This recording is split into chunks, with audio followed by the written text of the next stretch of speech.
Hello, everyone. Good evening. I hope all of you are doing well. Welcome to Chanel Reacts. I will be reacting on the Diddy Trial and its entirety since it started on Monday. I won't go all the way back to jury selection. That's really not relevant at all. But we'll start. We'll wrap this up for starting from Monday to today, and moving forward, I'll do one every evening after the trial is over for the day, after the day commences. Um so Monday, the first person called to testify was a male escort, which he gave testimony that he met Cassie because his boss told him about this couple, that they wanted him to dance for them, blah, blah, blah, blah. He went to see. Cassie is the one who greeted him. Cassie is the one who offered him the money. Cassie is the one who told him what she wanted him to do. Diddy never said anything. He stayed in a corner and just, let her run the show. Now, it could be possible that Diddy told her what he wanted her to tell him or whatever, but it could also be possible that she knew exactly what she wanted as well. And she knew what she wanted to display to him as far as what she wanted him to do for the money that they offered. Now, he was only supposed to get $200, but somehow she gave him $4,000 and told him that what he was called there to do, that's not really what he was expected to do being there. And she gave him other instructions. She did. So, okay. So now that testimony was over with, and next day they called Cassie into to testify. Now, let me be clear on the fact that there's no doubt in my mind that Diddy is a piece of the biggest turd known to man when it comes to him not being able to control his hands when it comes to women. He definitely has a problem with keeping his hands to himself. That is beyond, like, no one is questioning that at all. No one is questioning that he is an abuser. Not only did he do it to Cassie, he did it to Kim Porter. He did it to Misa Hilton. He's done it to employees that he's worked with long time. Prime example, Lorianne Gibson. She's a choreographer for a lot of the video shoots that he had with artists. She choreographed a lot of the videos that they done, and he's been aggressive with her as well. So that's a fact. That's not even alleged. That's a fact. Okay? So we know that much about Diddy. He's a piece of crap when it comes to how he deal with and treat women. A lot of that is, there's a lot of men like him. If we just gonna be all the way honest, there's a lot of men that is just like him, that they are successful in life, they're financially successful in life, and they think the world revolves around them, and they can treat women, especially women, any kind of way. I mean, well, look, Diddy done did dirty stuff to everybody. It ain't only exclusive to women. Men that he's worked with, I mean, if we go in there, look how he did Biggie. Look how he did Craig Mack. Look how he did Day 26. Look how he did Danity Kane. Look how he did so many people. So many people. There's no one that has signed under Bad Boy Entertainment that is successful today. Just name me one. If they're successful, it has nothing to do with him and his influence at all. So we just gonna put that there. That's just a fact. Okay? Okay. Now, so now Cassie is being questioned. Cassie, You know, every wait a minute. Everything is, it's Diddy's fault. I met Diddy when I was 19. Me and him started a relationship when I was 21. I really didn't have experience with being out there like that. I didn't really know about sexual activities like that. Basically, she's saying she was wet behind the ears. She wasn't really exposed to anything worldly, so she really didn't know what she was getting into when she started talking to Diddy. I kind of find that hard to believe. I kind of find that hard to believe because, first and foremost, you was with Ryan Leslie before you was with Diddy. Diddy wished you away from Ryan Leslie. Ryan Leslie is 8 years older than you. You knew Ryan Leslie was in the music business. You knew that he had some type of influence to get you. Clearly, Ryan Leslie had some type of influence to get you close to Diddy for Diddy to see you. You knew that much. So you definitely knew a thing about a thing.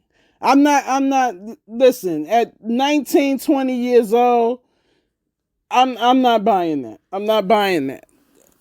Now, I could be wrong. I could be wrong, but my intuition tells me no, not at all. You was a social climber. You knew who to get close to so you can get close to other people. And a lot of women do it. A lot of men do it. So I'm not saying there's nothing wrong with you socially climbing your way to get where you want to go, but I just think you're being deceitful about what you saying you knew and didn't know. But okay. So Ryan Leslie is 8 years older than you, and you were with him. So then Diddy sees you, and somehow you start talking to Diddy. Now, you knew that Diddy was with Kim Porter at the time. You knew, because one thing he's not going to do is lie and act like he's not. And Kim Porter wasn't even the only woman he was with. Diddy has a history of having multiple women around him. So you was okay with being with him knowing that he was with someone else at the time. I don't know where you come from, but that morally didn't disturb that didn't disturb you morally? Just a question, I'm curious. So, okay, you knew he was with Kim Porter. You knew he had kids with Kim Porter, right? But you still chose to be with him. So then, at some point in your relationship, he tells you he wants to bring other people into your relationship. If it was, you said that you really didn't want to do it, but you was just so in love with him. You were so in love with him, but you really didn't want to do it. And all you really had to do was say no. You could have said no from the beginning, right? So this is why I have a problem with labeling you a victim. Because you chose to do it because you were so in love with him. That doesn't make you a victim. That makes you a willing participant. It would be the same thing if somebody came to me and offered me cocaine, and I've never done it before. But I say, okay, I never done it, but all right, I'll do it just to be so I can sit here and be around you guys. Does that make me a victim? Or does that make me a willing participant who's never tried it but wanted to do it? Maybe I wanted to experience what it felt like to do that. And I'm just using that as an example. Okay, let's be clear.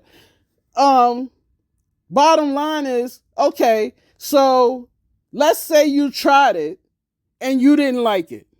It wasn't for you, you didn't like it. You could have walked away. You could have walked away and said, you know what? This lifestyle ain't for me. I didn't know what I was getting into. This is just not for me. Let me walk away while the walking is still good, right? Or you felt like, wow, this is a lifestyle. I get to get on these private jets. I get to be around this mansion. Well, at the time, and when y'all first started, he didn't let you around the kids and stuff like that because Kim Porter was in the house. He got you a little condo 4 or 5 minutes away from where he lived. You was okay with that. You was okay with that. Knowing that this man had a whole family at home and you was a side chick living 5 minutes away, you was okay with that. I'm just saying. So if we're going to talk about morals and you being this good homebody, innocent girl, where did all of the morals and your values just check out? Did they just jump out the window when you met Diddy? Or did his lifestyle detour you from common sense or dignity and say, oh, I know this is wrong, but look at the life I'm living. I'm not giving this up, so I'm going to just do what I got to do to keep it. Which one was it? I'm curious, Anywho, so on top of that, if we moving further on down the road as far as this whole situation is concerned, you still decided to mess with him when you knew he was with Kim Porter. You still chose to,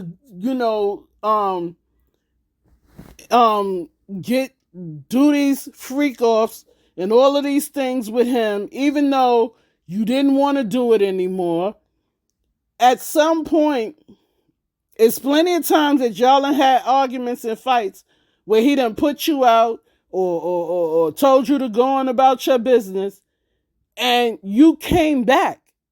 Not because he dragged you back, because you came back. Those were times you could have literally walked away and never looked back. But I feel like the lifestyle was calling you back. And this is just my opinion. I feel like the lifestyle was calling you back. So you couldn't walk away from the lifestyle. So now, at some point, because from my understanding, you've messed with a few guys in the industry since you was with Diddy. But you got caught to the point where he had to put people on you and threaten other people to make sure they didn't mess with you when you in studio sessions and things like that. Because how did you and Kid Cudi get to start messing with each other? How did that happen? If he was so controlling and so on top of your head about every little thing, how did you get to start messing with this guy, Kid Cudi?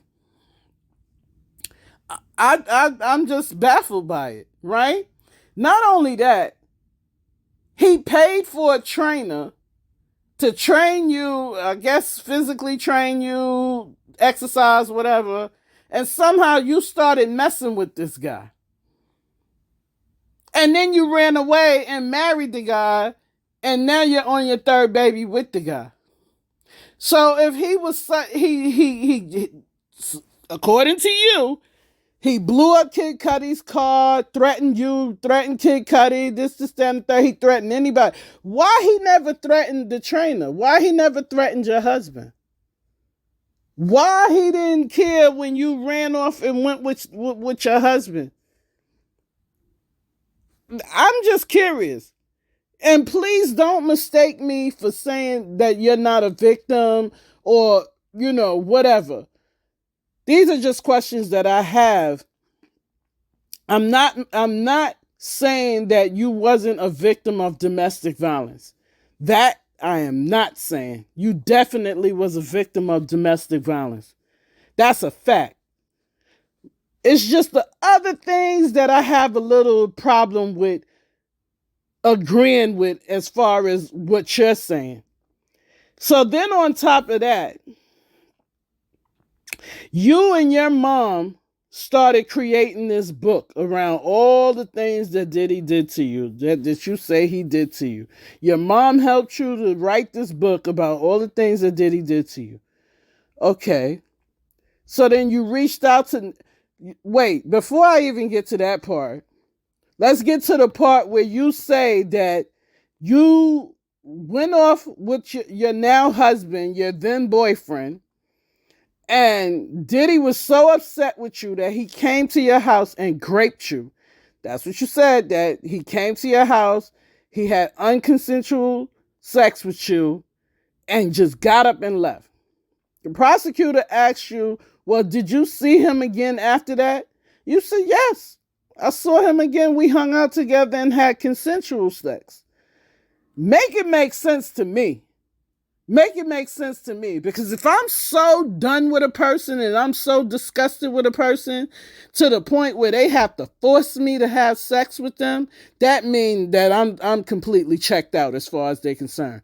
And we all know women, when you don't want somebody no more, they voice annoy you, they breath annoy you, just their mere existence annoys the hell out of you. You don't want to have nothing to do with them. So a person that violates you in that way, how could you turn around again and go hang out with them and then consensually have sex with them? So make that make sense. It's not adding up to me. I'm sorry. There's nobody in this world going to make me believe that, nah, no. So anyway, now you write a book. And your mama helped you write a book. And you reach out to him and tell him that you wrote this book and you're going to put this book out if he don't give you $30 million. And he tell you bugging. I'm not giving you nothing. And then you wait until the middle of November where this so-called law when it comes to women being sexually violated was going to expire, and you filed a case against him. And within 24 hours, he settled a $20 million lawsuit. He settled it, $20 million, gave it to you for you not to bring the book out talking about all the things that y'all been through. And today, you're on the stand telling every damn thing that he did to you, even though he gave you the $20 million. I'm going to need you to make that make sense. I'm going to need you to make that make sense. So don't you supposed to give him his $20 million back? Because you breached the contract. You were supposed to not say nothing for the $20 million. But you on stage, you on the stand telling it all. Make it make sense. That's all I'm saying is make it make sense. Now, that concludes. So now, they finish asking you questions. They done interrogating you. They close, they finish with you. So now it's time for cross-examination. So all these things that I just asked, I'm going to need the defense attorneys to ask these questions as well. I mean, we need answers because something is just not adding up to me.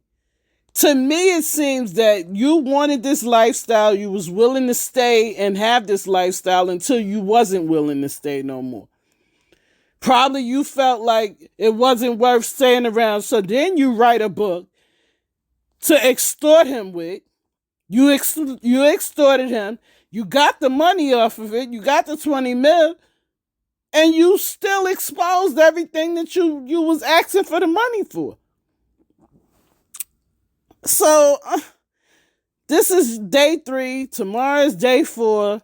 Like I said, I'm going to be posting between 6 and 7 o'clock nightly about the case. I pray that people build up my channel, help me to get my channel together, get me 1,000 subscribers. Please like, comment, share, subscribe to the channel. I really, really would appreciate if y'all, if you like my commentary, please let me know. Subscribing, by commenting, by letting me know I'm doing a good job or what I need to do to keep you interested or whatever. Please do that. Yeah. So I'm gonna I'll be back tomorrow and see what we can see what's going on with the defense and what they talking about, because this is a lot. I just don't want anybody to think I'm victim blaming. I'm not victim blaming anybody. Yes, Cassie was a victim of domestic violence, but this case is not about domestic violence. It's about human trafficking, a Rico charge that only got one person as the Rico. It usually take 3 or more people to be involved in a Rico charge, and that's not the case right now. So that's a little bit confusing to me. And everything they talking about, which is wrong. Don't get me wrong. It's messed up that he did this, beating on women and, doing all this stuff. That's horrible. But this is not what this trial is about. So I'm confused that why is this even being a factor right now, as far as, why is this even being discussed? I don't know. Like I said, thank you so much. I appreciate whoever listens to my commentary. Please let me know if I'm doing a good job, if I'm not doing a good job, what I could do better, or whatever. Just come subscribe. Come hang out with a girl. You know what I mean? Come hang out with a girl. That's all I'm asking y'all to do. For real, for real. Y'all take it easy, be cheesy, and have a bleezy.